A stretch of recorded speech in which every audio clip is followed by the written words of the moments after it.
media for a while now, and I had to come on here and talk about how I know the things because I've lived the things. I know the things because I've lived the things and I've helped other people get the things. So we have to talk about it. I'm trying so hard to find my lipstick right now. Like, I don't understand. Look at this bag. This bag is cute. Okay. So I know the things because I've lived the things. Let's talk about it. You know, I probably could have said something better, like a better hook or whatever, but I just want to, I don't really care, you know? Let's keep it short. Okay. So, this is a cute gloss. This is so extra. So extra.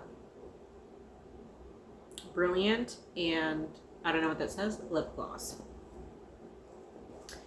So, I know the things because I've lived the things. My nails, don't look at them, but I know the things because I've lived the things. I recently updated my website, and I was like, oh my gosh. I was like reflecting. Okay, I had a breakthrough. I was reflecting, doing the deep identity work that I do because I'm me, and that's what I do. That's how I live, and that's how I help people. And I'm doing this deep identity work, and what comes up for me is like I'm looking back on my past. I'm actually in the comments helping somebody through this situation, and we're not going to go too deep into it, but it led me to create this post on the LinkedIn. And if you don't know, I'm more so on LinkedIn right now. That's where I'm more so posting. So I just like, I probably won't be on social media for a while. I don't even think I'll come back. I might like pop in maybe if I have something to say, but like I don't really plan on using social media. But I wanted to have this in my feed, okay, because it's important. So I was like answering this question, and it was around like, oh, I've become super disciplined. I've become somebody that's like super like always on, like I optimize everything in my life. And now I'm afraid that I want to change. I hate my life and I want to change. And I I'm afraid I'll go backwards. Like I'm afraid like the only options are like lazy or disciplined, right?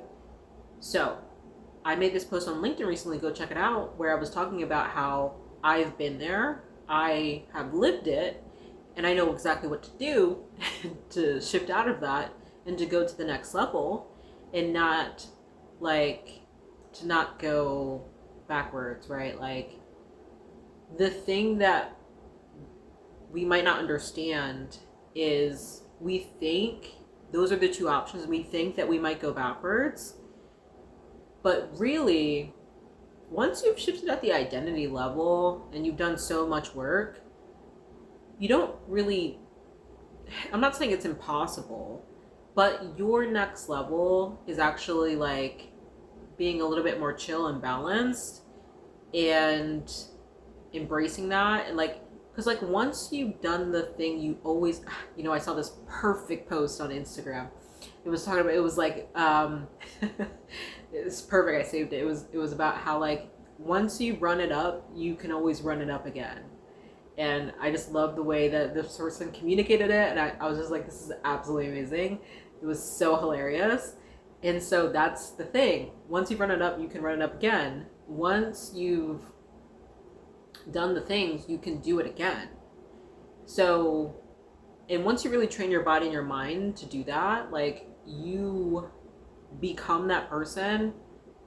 And there might be some time where like you shift your identity back to like, I don't know, like you might go through a tough moment. You might go through a tough moment, a tough season.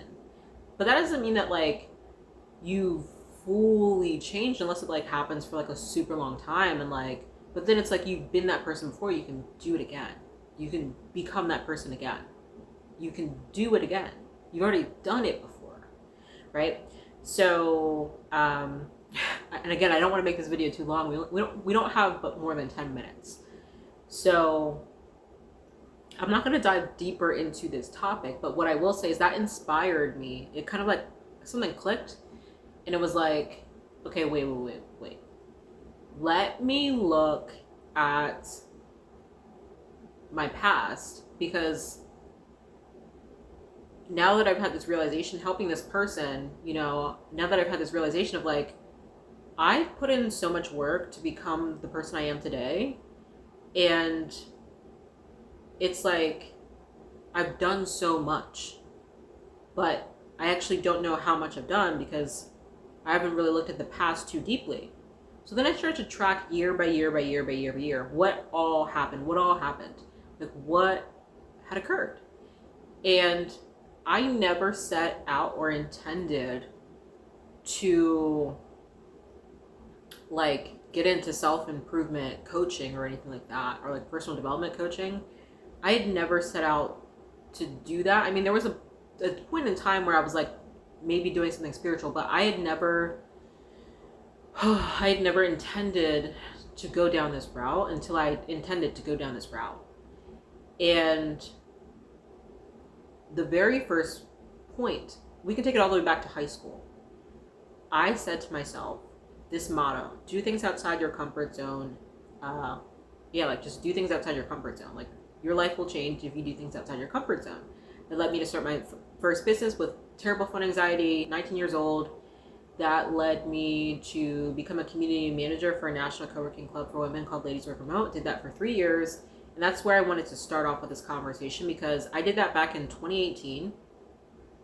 I've hosted hundreds of co-working sessions, and I've held hundreds of people accountable and helped them have a procrastination breakthrough. I've helped them boost their productivity like beyond. And let me see here, I wrote it down. So that was 2018 for 3 years, right? Then in 2019, I began using this platform where I could do one-on-one co-working sessions. Okay, so I did about 384 of those sessions. Okay, and I'm pretty sure I did a lot of them like within like a year or two. So like, I've done the things, like I've held other people accountable. They held me accountable. It was like a one-on-one co-working session. I've done 384 of those sessions. So like, I know how to do the things. And then like, that gave me a certain level of productivity and a certain level of like control over procrastination and discipline and stuff like that. So there's that. Then in 2021, I created my very first planner, a digital and a physical planner that I published and used myself. And I've had other people use it before and buy it. Then, and I also created a planning method. Then in 2023, I trained and hired somebody to be my daily one-on-one accountability coach. So I actually trained somebody. Like, I didn't just go out and find a coach. I trained somebody to do this. I trained everything. I created everything. I said, this is what I want. Everything created. Boom, boom, boom. That's 2023. Changed my life. 2024. Okay, I worked with coaches for 14 months, tracking all of my habits. 2024 rolls around. I start helping other people and getting into self-improvement coaching. Helped 20 people with all that I knew change their lives. Then 2025 rolls around. In 2024, I started EFT tapping and changed my life. 2025 is when I created my breakthrough methodology that uses EFT tapping, and then helped over 70 women have a procrastination breakthrough, and other great results. Then now it's 2026, and I feel like I'm just getting started. So it's been all that to say, it's been like nearly a decade of doing this work, and this is why I know how to do the things. And yeah, this is why I know how to do the things, and I help other people do the things because I've done the things.